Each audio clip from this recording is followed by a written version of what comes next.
안녕하세요. 시장의 언어입니다. 728조 원. 네. 이게 내년 우리나라 살림살이를 책임질 예산 총 규모입니다. 엄청난 숫자죠. 그렇죠.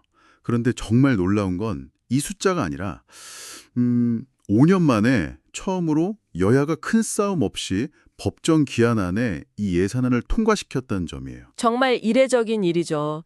매년 연말이면 예산안 처리 때문에 국회에서 벌어지는 그 극한 대치가 거의 연례 행사처럼 굳어졌으니까요. 맞아요.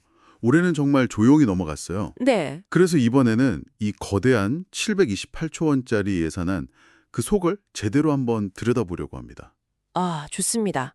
시끄러운 다툼 뒤에 숨겨진 정치권의 속사정부터 당장 당신의 지갑에 영향을 줄 수 있는 그런 구체적인 혜택들, 네네. 그리고 이 모든 것의 대가로 우리 경제가 또 짊어져야 할 무게는 뭔지 좀 깊이 있게 파헤쳐 보겠습니다. 자, 그럼 가장 궁금한 지점부터 풀어보죠. 그렇게 매번 날을 세우던 여야가 어떻게 갑자기 이렇게 손을 잡을 수 있었을까요? 글쎄 말입니다. 겉으로 보기엔 협치라는 아주 멋진 그림인데요. 협치라는 포장은 아주 근사하죠. 하지만 그 속을 좀 들여다보면 사실 아주 냉정한 계산이 깔린 전략적 휴전에 가깝다고 볼 수 있습니다. 전략적 휴전이요? 네. 여기서 핵심은 서로 무엇을 주고받았는지 그 거래의 내용을 살펴보는 거예요. 아, 거래 내용. 그럼 각자 챙겨간 게 있다는 거군요. 그렇습니다. 일단 여당은요. 1조 원이 넘는 지역사랑 상품권 예산을 지켜냈어요. 아, 그게 원래 정부가 없애려고 했던 거 아니었나요? 맞습니다. 처음에는 전액 삭감하려고 했던 걸 되살려낸 거죠. 반대로 야당은 정부가 총지출 규모를 더 늘리지 못하도록 막아내는 데 성공했습니다. 어허. 그러니까 양쪽 모두 각자 지지층에게 우리가 이만큼 해냈다고 보여줄 명분, 그리고 실리를 동시에 챙긴 셈입니다. 흥미롭네요. 그러니까 한쪽은 민생 예산, 지역 경제를 살렸다 이렇게 말할 수 있게 됐고 그렇죠. 다른 한쪽은 나라 빚이 더 늘어나는 걸 막아냈다는 방패를 얻은 거군요. 정확합니다. 근데 그게 정말 동등한 거래라고 볼 수 있을까요? 여당은 1조 원짜리 실제 사업을 따냈는데 야당은 지출 증가를 막았다는 건 약간 좀 소극적인 방어처럼 보이기도 하거든요. 아주 날카로운 지적이세요. 분명 무게감이 다르게 느껴질 수 있죠. 네. 하지만 이게 정치적 수사아라는 관점에서 보면 야당 입장에서도 방만한 재정 운용에 제동을 걸었다는 건 굉장히 강력한 메시지가 될 수 있거든요. 그럴 수 있겠네요. 결국 정부가 제출한 원래 안에서 약 4조 3천억 원을 깎고 네. 다시 딱 그만큼 4조 3천억 원을 다른 곳에 늘려서 총액은 728조 원으로 동결시킨 거거든요. 총액은 그대로. 네, 큰 파이는 건드리지 않으면서 그 안에서 각자 원하는 조각을 가져간 거죠. 알겠습니다.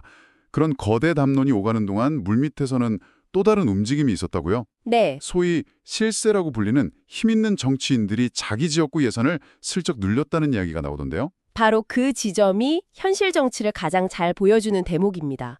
막판 협상 과정에서 천안, 과천, 김천, 홍천 같은 특정 지역들이요. 네, 특정 지역들의 예산이 눈에 띄게 증액됐습니다. 대부분 도로를 새로 깔거나 건물을 짓는 등의 사회 기반 시설, 즉 SOC 예산들이었죠. 전형적인 선심성 예산 논란을 피하기 어려운 항목들이네요. 그렇죠. 지역 주민들 입장에서는 반가운 소식이겠지만 국가 전체적으로 꼭 필요한 사업이었는지는 좀 의문이 들 수밖에 없고요. 맞습니다. 이런 예산은 지역 주민들에게 즉각적으로 눈에 보이는 성과를 보여줄 수 있으니까요. 선거를 앞둔 정치인들에게는 아주 매력적인 카드일 수밖에 없어요. 이걸 좀 더 큰 그림에서 보면 국가 전체의 우선순위와 개별 지역구의 이해관계가 어떻게 충돌하고 또 타협하는지를 단적인 예군요.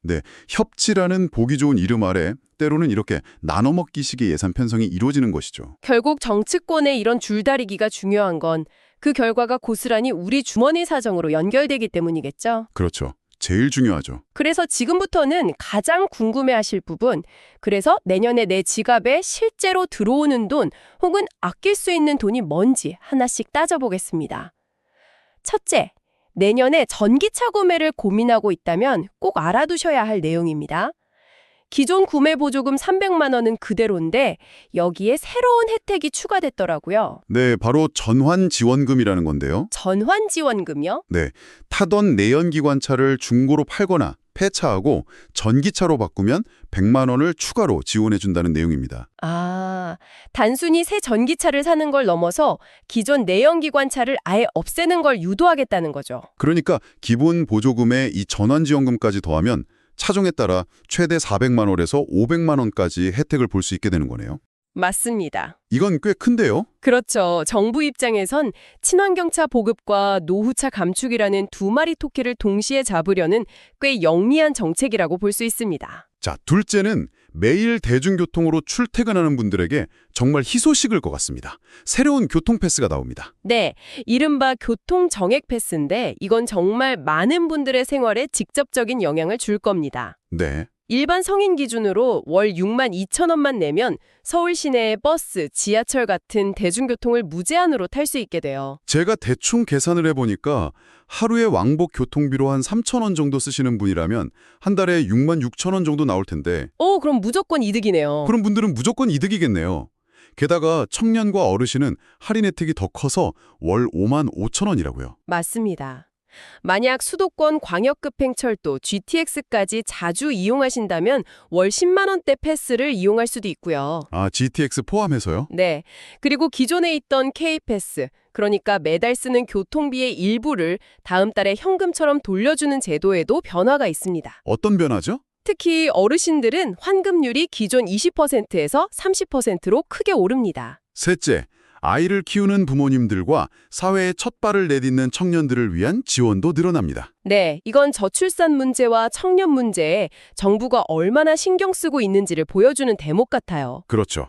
먼저 육아 때문에 어쩔 수 없이 근로시간을 줄여야 했던 부모님들에게 도움이 될 소식인데요. 아, 네. 이때 받는 육아기 근로시간 단축급여의 상한액이 월 220만 원에서 250만 원으로 30만 원 인상됩니다. 아, 소득 감소 부담을 조금이나마 덜어주겠다는 취지군요. 네, 그렇죠. 아동수당 지급 대상도 기존 만 7세 미만에서 만 8세 미만으로 한 살 더 늘어났고요. 맞아요. 청년들을 위한 지원도 눈에 띄던데요.